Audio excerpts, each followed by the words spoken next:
Sunday, and I finally finished Stephen King's Under the Dome. This is a behemoth of a book. 1,074 pages of pretty much non-stop action. It says in the author notes afterwards that Stephen King tried his hardest to give you a book that was non-stop. He didn't want it to get slow at one part. And I think he stayed true to that wish because I never got bored with reading that book. I just wanted to finish it, and the only reason it took me 2 weeks is because of life. And it's a very big book. I really enjoyed it. I think my favorite part, and it's morbidly wrong, is right at the beginning where he's writing about this woodchuck, and it's talking through the mind of the woodchuck, saying, oh, I think I'll go a little bit further into town, get me some good stuff out of garbage and that to eat before he goes back home to his den. And then all of a sudden, the woodchuck just gets chopped in half. And it says his last dying thought of, oh, well, I guess I won't be going home or something like that. It shouldn't be as funny as it was to me, but I found that funny and interesting that Stephen King would think to write from the perspective of a woodchuck.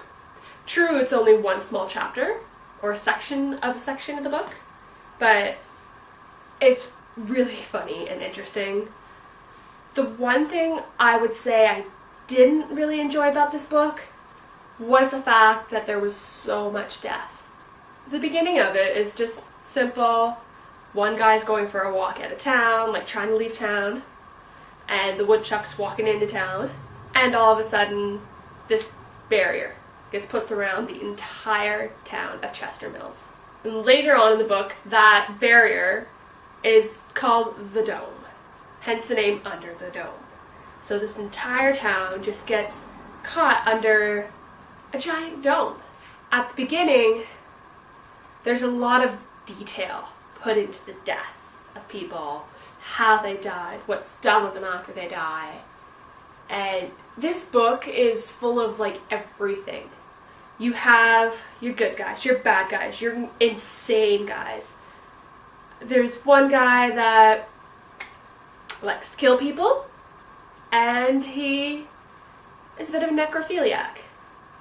And this book also has extraterrestrials and things like that. This book is so full of different things and things you wouldn't expect and things you do expect. And I really enjoyed it.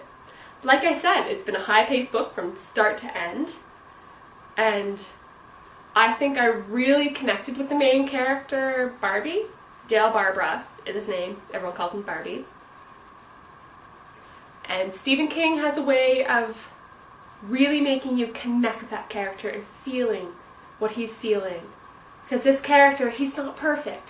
He's done bad things. He's used to be in the army and was in Afghanistan, Iraq, and did the whole interrogation thing. And throughout the book, they just go more and more into detail with the different characters, and the way he writes about Barbie, you really get connected to him and you feel bad about everything that's happening to him. And a town that has over 800 people in the end only ends up with a small fraction of that remaining. There's conspiracy in this book. There's a drug lab. There's crazy politicians. And it's a lot of excitement. Hell, there's even a little bit of romance in it. And a little bit of not so good romance. But all in all, I really enjoyed this book. And for being the second Stephen King book I've ever read, I love it. I think it's my favorite out of the two. The other one I read was The Talisman. Couldn't follow it. I got really confused. But with this one, I find it was broken down into sections, like saying before the dome, after the dome, and just different sections saying what's going on in that little one. And like Barbie is one of the main characters, but Stephen writes it from a perspective wherein there's so many different characters and you get a view from their perspective. Like, the reason the book is so big is because I think there's just so much detail. And it's not the detail that makes you yawn and bored. It's the detail that you want. Because if you're reading and you're missing out on so much because there's a lack of detail, you crave it. And the way Stephen King wrote this book, he gave you that detail you're craving without boring you. And I didn't know what to expect from it. So I dove in, read it, and loved it. And I think anybody who's a Stephen King fan would absolutely adore the book.